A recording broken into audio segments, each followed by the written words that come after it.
All right, I'm Paul. And I'm Matt. Welcome to this week's episode of Tiki Talk. Today we're on Long and Coverdale Lake with Ryan and Amy Saylor.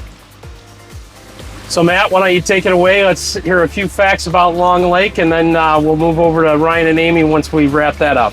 Sounds good. Long Lake is 240 acres, 40 feet deep, all-sports lake with a public boat launch, connected through a channel to Coverdale Lake. Paul, you want to talk a little about Coverdale? Sure. Coverdale Lake is a 40-acre, no-wake lake, spring-fed just like Long Lake. You take a short channel ride through. You can get there by your pontoon boat, or you can take a wakeboard boat through the channel as well. People like tying up to each other's boats on a Sunday in Long Lake and having a few drinks and floating in the water. Also, Coverdale Lake and Long Lake empty into the Trout Creek, and you can take a kayak or canoe down Trout Creek to the St. Joe River. Long Lake is excellent for water skiing, wake surfing, fishing, or just taking a short cruise. Long Lake also has a ski course on the water, and Baldwin Lake flows into Long Lake, so there's a consistent current going through the lake.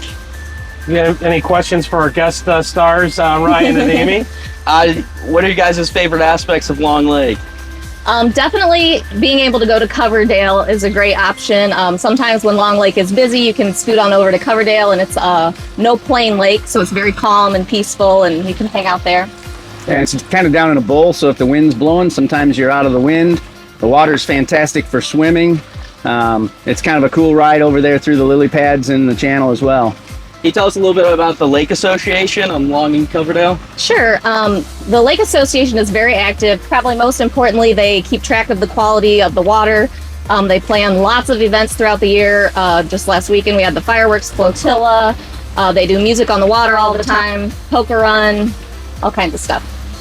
Yeah, and the ski course. This is one of the only lakes in the area that actually has a ski course. So that's kind of a cool thing. And there's a couple of guys out there every morning skiing right around 7:30 in the morning. It's fun to watch. And then favorite restaurants, bars? Oh, definitely Zimmy's. Zimmy's is right up the road. We love Zimmy's. Also, we have George's, and then down in Bristol, there's some pizza and restaurants, and then there's also Roscoe's. We also have a grocery store, Mills Grocery, which is a great place to go for fresh meat and to make sure your cooler's filled up. And then, Ryan, can you walk us through where we can go surfing on Long Lake?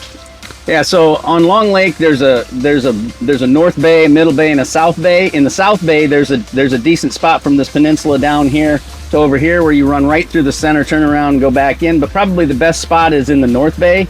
It's probably the best run, and it's also the widest part of the lake, so that you have the least disruption to people's docks and other private property. Long Lake also does have a public boat launch. There's parking at the launch, but it is a long, narrow path to get down, so if you've never driven a boat trailer, you're best to have your marina deliver the boat. Any winter sports on Long Lake? Long Lake's a great fishing lake, wintertime and summertime, so there's a lot of ice fishing, particularly in the North Bay that happens, here in the Middle Bay too. Out close to where the ski course is, there's a lot of good fishing there. And so yeah, in the wintertime, a lot of ice fishing. We see a lot of people ice skate too. You do? Okay. We do. Well, I think that concludes Long and Coverdale Lake. We'll see you next week for next week's edition of Tiki Talk. And thank you, Paul and Matt, for having us aboard. Hey, thanks for being here. Thanks for coming out.